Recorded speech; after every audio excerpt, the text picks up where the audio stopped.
Eileen Liffring. And I'm Damian Fowler. And welcome to this edition of the Current Podcast. This week, we're delighted to talk with Brigitte King, the Global Chief Digital Officer at Colgate-Palmolive. Brigitte joined Colgate in 2020 to help drive digital transformation for a company that started life in New York City in 1806 as a small soap and candle business. Of course, these days, Colgate-Palmolive is a thriving global company with an extensive portfolio of products and billions of customers worldwide. We started out by asking how she approaches this global remit in a world awash with data. So, Brigitte, let's start. What are the main challenges and opportunities for CPG brands right now in a world where the shelf is digital and it's extremely competitive? Well, first, thank you for having me. I'm thrilled to be here. And I did love that 1800s date you threw in there. Yeah. Just for context, we are a company with a lot of legacy brands and a lot of longevity, and that's actually something great for the company. But we've got dynamic change ahead of us. And what's fantastic is the company recognizes that. So they've embarked on a digital transformation, a data and analytics transformation, the kinds of things that we need to do to really modernize our brands in a digital first world. So we do have challenges. Like you said, I think that CPG brands have been somewhat late to the party in terms of really getting to the digital and data transformations that we need to do, but by no means are they shy about it. I think everybody has embarked on that change management journey. And the great thing about Colgate is we started it many years ago and certainly with a lot of speed the last 4 years. And the challenges are around modernizing how we reach consumers. The challenges are around making sure we care about the digital shelf as much as the physical shelf. And, we sell toothpaste in cartons and tubes and it's on the shelf. But it's been pretty incredible, certainly post the pandemic, how quickly we had to master selling online. And it is a very different skill. It's a very different capability. It requires content. It requires mastery of the algorithm. It requires working with your retailers in many new and different ways. But I'm really proud to say that with 15% e-com penetration of our total sales, we're getting the job done. So could you say a little bit more about the opportunity of digital transformation? What does it mean? Sure. For us, what it means is strategically making sure that we can start outperforming in digital commerce.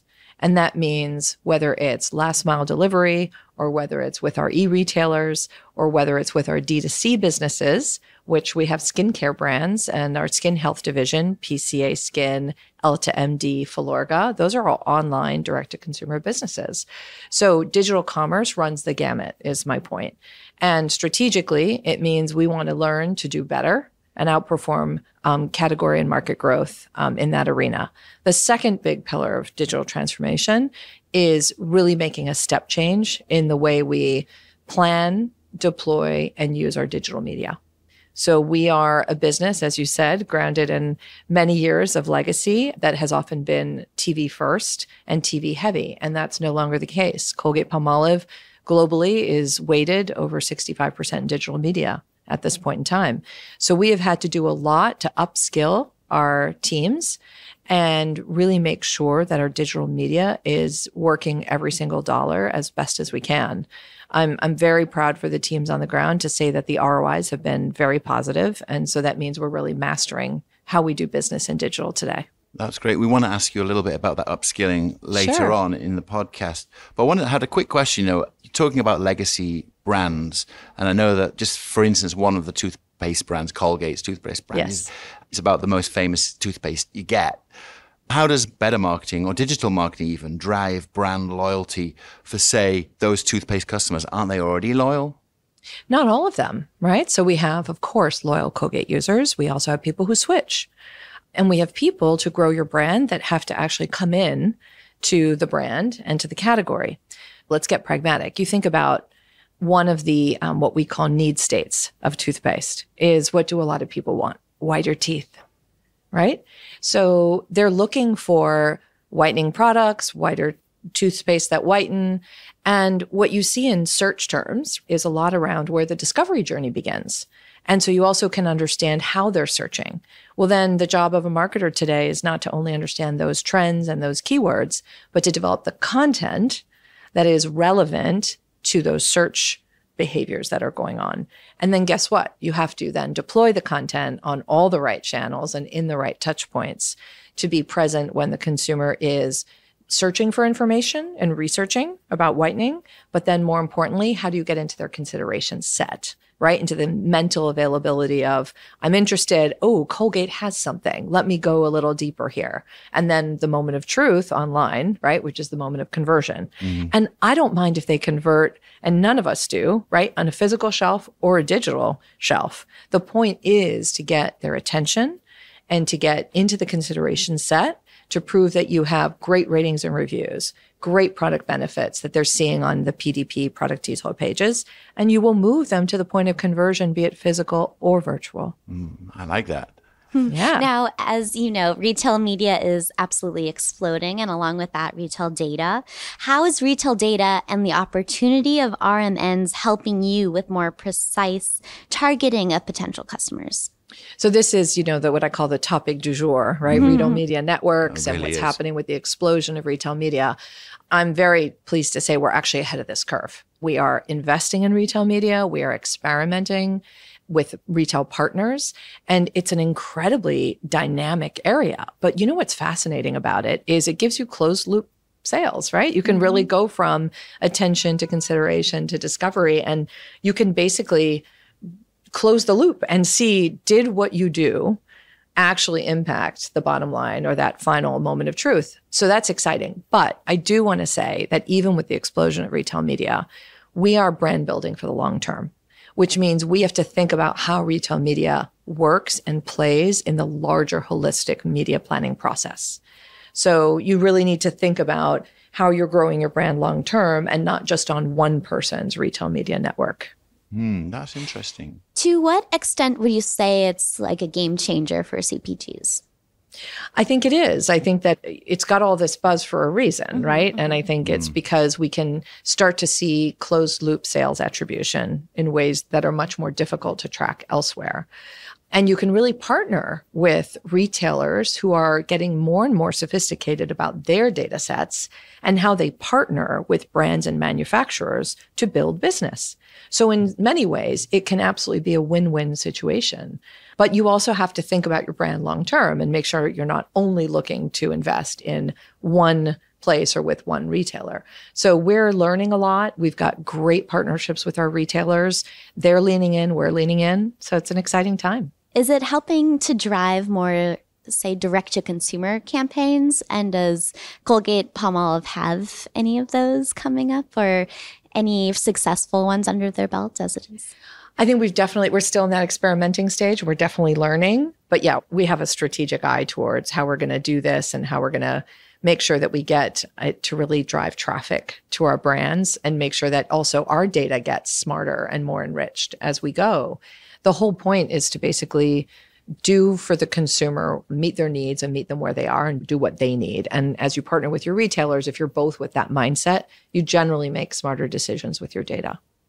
Now you mentioned, meeting the consumer where they are and also about the different nuances of brand building across all the different touch points. I know that e-commerce is growing, but there's a lot of talk about the importance of commerce advertising, commerce strategy, and how that engages the consumer. But that also impacts how creative rolls out in the end stage. Is that something that's part of your consideration under your remit as somebody who's transforming digital marketing for Colgate? Sure, because, at the end of the day, content really matters, right? So the creative that we put out, whether it's a banner ad, a display ad, whether it's the product detail page, whether it's the social media campaign, that content matters. And the most fascinating thing about content today is it's truly being what I call atomized. You just need more of it, faster, all the time. You need to create it with the 3 V's, volume, velocity, and variety of content. You need that. So our team equally is trying to make sure we have the technology underpinnings and the infrastructure to get content deployed at scale. So that means using DAMs, digital asset management systems, really well across our global organization. And that means 200 countries and territories. It's no small project. And then really working on making sure it's content that is good. So first it's having it, and deploying it correctly. Then it's making sure it's good content and good creative. Partners of ours that are really helping us score creative with AI and ML. So we really do know that it's tagged correctly, but that it's actually scored to win and it's A/B tested. So all of those things are creating a sophistication now in our creative and content wheelhouse that allow us to get what you said, which sounds so easy, content in the right place at the right time. And how are you adapting your approaches across all these channels that you're talking about, including the physical store? So I think it's less about adapting. I think what we're doing is we're retrenching. We are making sure that we understand what is driving these categories for consumers to begin with. So that means really good consumer decision journeys, studying those, making sure we have a very thorough grasp of the insights and the people centricity around those insights about why people are coming in, why people are leaving, what they're looking for when they're there. So if you think about it, you're retrenching into what I call good old-fashioned consumer insights, but you're doing it in a new way. You're doing quant data, qual data, you're doing digital data, you're doing social sentiment, you're getting an understanding of what's really happening. And then you're looking to understand what your brand objectives are, or you're responsible for basically strategizing around those to meet the needs of the business. And then you plan your multi-touch point channel strategy. So there's a lot of work, diagnostic work that goes on before you ever get into which channel do you want to be on? What are you trying to get done? It has to be thoughtful because, as you know, there's never enough money to go around. And we need to make sure that every dollar we spend to build our brands now to meet both short-term goals and long-term goals is put in the right place with thoroughness and analytical skills and capabilities and insights. Now, with the rise of e-commerce and retail data, we hear a lot of talk about the collapse of the marketing funnel. Yeah. That merging, of brand awareness and performance. Do you have any good metaphors or perhaps models for the way marketing works or should work today? What was the good one that we've heard before, Damien? We've had an infinity loop. Yeah, infinity loop. Yes, the loop. I was going to talk about the loop and not the funnel. I don't want to pre-think. You say what comes to mind, what works for you. I mean, we've heard, infinity loop or like black hole even. I've heard. There's some fun ones. I was trained as a classic brand marketer, and I've worked on digital for most of the second half of my career, shall I say. So I'm very conscious of there is a lot to say about the funnel and that it is true, right? The funnel exists for a reason. It was classified that way because you had to start from a place of awareness to get to consideration of your brand, to get to purchase, and then to ideally get to loyalty. Right? We call that ACPL at Colgate. But I think what's really unique now is you can't just care about awareness. You have to care about getting attention. And you can't just care about being considered. You have to be in the consideration set with a lot of different things that affect it now than before. Before it was manufacture a message out. Now people are reading ratings and reviews. So as I said earlier on whitening, if they don't read positive ratings and reviews on whitening, I'm going to fall out of the consideration set. And purchase used to be fundamentally the zero moment of truth was at the physical shelf in the store. That's no longer just the case. So the moment of truth can happen anywhere and on any platform.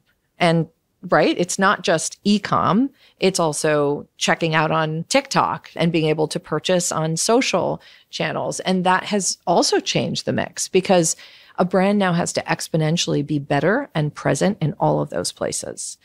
But you raised a really good question around how do you think about brand and performance? And I think that they're very different. And I've seen a lot of studies and I've read a lot about people talking about, let's go back to just the basics of brand marketing. And then there's a lot of people who are just diehards on performance marketing is where it's at, right? It's data driven. It's got KPIs. You can see things working in real time. I think you need a blend of both. I think that what you really have to be doing today, whether you're driving a digital transformation, a marketing, or a business transformation in general, you need to be balancing all the time. And for me, it is striking the balance, I think about a seesaw, really between brand marketing on one side, performance marketing on the other. And instead of one tipping too far, balancing the two. I think that's how you get to both short and long-term brand building. Not perfect. I love that. I like That's that a new visual. one. Yeah, that's a good one. That's right. It's on a loop. It's a seesaw. Yeah, makes sense. Great. Speaking of like the marketing mix, to what extent are digital channels like connected TV and, of course, ad tiers on streaming platforms important to that marketing mix? I know even with like retail now and retail media, as far as identity and everything, retail and CTV are kind of merging together as channels that are almost uniquely suited for each other in a sense. But curious what you have to say about that. Look, I think media has changed so much and everyone is trying to keep up and make sure that we understand what I call where the eyeballs are going. And I think that CTV specifically is, as you know, growing exponentially, a lot of investment going in that area. And we are as well experimenting there. And we have a lot of brands who have invested in connected TV because it's more data driven. It's addressable. It's targeted. And we can see how it performs. And generally, again, we measure our ROIs against all of our touch points. And we have found it is very performant. So we will continue to invest there. It's bringing new people into our brands. Hills specifically, pet food for Colgate, we do a lot of CTV and it's performing really well for them. So we're really learning how to do what I would call data-driven decision-making, data-driven targeting, and get the measurement that proves that cycle is really working for us. And it's been terrific. I mean, Colgate, as one of the classic CPGs that's hundreds of years old, actually recently posted 9.8% organic sales growth. So we really are driving the base business with a lot of these new strategies. And from your point of view, I'm assuming that measurement portion is just the accuracy of the measurement is getting better. The data signals are getting better. Yes, absolutely. Yeah. But it's also giving everyone a whole lot more data to have to handle, hygienate, stitch together, and master. And that's the complexity in a lot of this as well. And these transformations always have what I call a lot of data exhaust, a lot of data spin-off. Yeah. And you have to be equipped in your organization to start mastering and managing that kind of data. What do you do with that kind of data? Like, where does it go? It sounds like trash you just like have to take out. So look, I think we are definitely looking to make sure that we put our data in a data cloud. We are looking at consumer data platforms, CDPs, because we do understand that's a place where we can stitch data together to give us a better view of the consumer. We're strategizing around unknown and known data sets, first party, second party, third party data. So all of those things are coming together strategically for us to be able to drive data-driven marketing. Now, earlier, Brigitte, you talked about placing emphasis on upskilling your employees. And this comes at a time when there's a ton of emphasis on AI, as a friend or a foe. Why is that important to you to place that emphasis on the people who work in the company? Why is digital upskilling such an important job, I guess, for you? So it's the beginning of the whole conversation. There is a need to make sure that all of our employees around the world have access to continuous improvement and upskilling and learning. And so as we drove a digital transformation, we needed to bring everybody along with the journey. But nobody can come along if they don't understand some of the basics and the principles, not just the why of what we're doing, but the what it means. So Colgate-Palmolive invested a lot of time and money into upskilling its own employees. And then we did fun stuff. We badged people who took X amount of courses. We allowed them to post that on LinkedIn, and because they should be proud of upskilling themselves. And it's really good for their careers and their own self-development. But it's also a dynamic for creating change, right? Because as you learn more, you can actually make different decisions, act differently, ask the right questions, push your teams to make sure we are competing and marketing in a digital age effectively for our brands. So upskilling was everything for us. And it's really also about Colgate's belief that we should invest back in our employees. This is about raising all boats. So as I also drove a digital transformation, I recruited a lot of talent into Colgate-Palmolive, but equally important to all of us was upskilling the teams that we had. That's reassuring to hear at a time when, there's all this chat about AI, but it's nice to hear. And that's it for this edition of The Current Podcast. We'll be back next week, so stay tuned. The current podcast theme is by Love and Caliber. The current team includes Kat Vesey and Sydney Cairns. And remember, the most fascinating thing about content today is it's truly being what I call atomized.